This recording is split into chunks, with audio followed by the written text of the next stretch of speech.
শনি রোববার দিনগুলো যখনই আসে না, মনের মধ্যে একটা আনন্দ হয়, চাপা আনন্দ।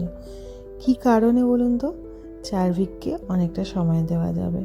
সত্যি, যারা আমরা ওয়ার্কিং মাদার বা ওয়ার্কিং ফাদার, যাদের ওয়ার্ক ফ্রম হোম থাকে না স্পেশালি, তাদের প্রত্যেকেরই না ছটফট করে মনটা, আর ফ্যামিলির সাথে টাইম কাটানোর জন্য আকুলি বিকুলি হয়।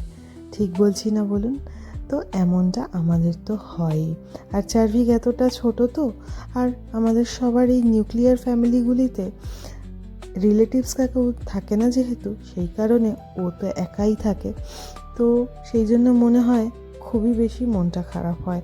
মনে হয় যে ওকে যদি একটু টাইম দিতে পারতাম, এই চিন্তাভাবনা সবসময় চলে। তাই জন্য শনি রোববারগুলো চেষ্টা করি একদম মিস না করার। সকালটা আজকে চার্ভিক তার বাবার সাথে বেরিয়ে পড়েছিল একটু মাঠে ঘোরাঘুরি করতে।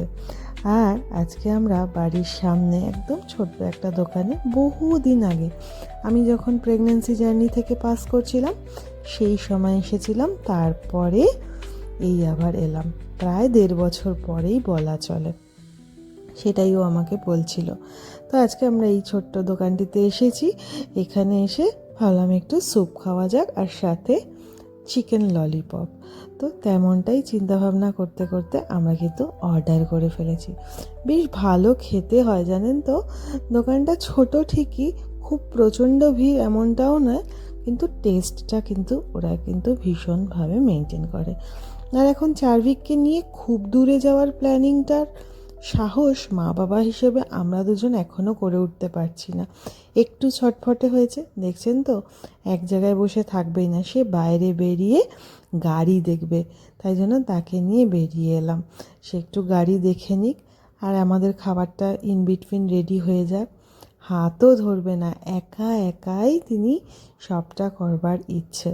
ও তো বেচারা সর্বক্ষণ বাড়িতে থাকে, ও তো কোথাও বেরোতে পারে না। মা বাবা এসে সেই তারাও ক্লান্ত হয়ে পড়ে, ওকে নিয়েও সব সময় টাইম করে আগে যাও সম্ভব হতো, এখন ইদানিংকালে ঠান্ডার কথা মাথায় রেখে খুব একটা বেশি বেরোতে পারছি না। যাই হোক, এই চিকেন ললিপপ খেতে আমার খুব ভালো লাগে।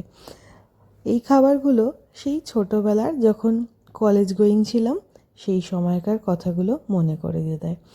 ও বাই দ্য ওয়ে, আজকে আরও একটা দৃশ্য আপনাদের সাথে শেয়ার করি। সেটা হলো, চার্ভিককে অল্প অল্প আমি স্যুপ খাচ্ছিলাম, ওকেও দিচ্ছিলাম, একদমই মানে ঝাল ছাড়া স্যুপটা ছিল বলেই, আর ওনাদেরকে বলেও ছিলাম ছোট বেবি খাবে, তাই জন্য খুব একটা মন্দ ছিল না। আর ক্লিয়ার স্যুপ, ভয় হচ্ছিল না। জানি না খুব একটা হাইজিন মেনটেন করতে পেরেছেন কি না, বা আমি করলাম কি না, আমার এটা দেওয়াটা ঠিক হলো কি না, সেগুলোর বিচারে না গিয়েই কিন্তু ওকেও একটু টেস্ট করালাম। তারপরে আমরা একটু বাড়ির কাছের মোল্লারদোর মসজিদ সিসি2তে পৌঁছে গেলাম।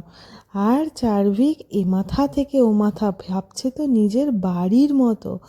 একবার মেঝেতে শুয়ে পড়ছে, বসে পড়ছে, শুয়ে ঠিক নয়, মানে ওই অলমোস্ট শুয়ে পড়ার মতনই, বাড়িতে যেমন করে ও ঘোরাফেরা করে তেমনটা ভাবছে। আর এই এসকেলেটরের সামনে এসে হঠাৎ দেখলাম স্তম্ভিত হয়ে গেছে।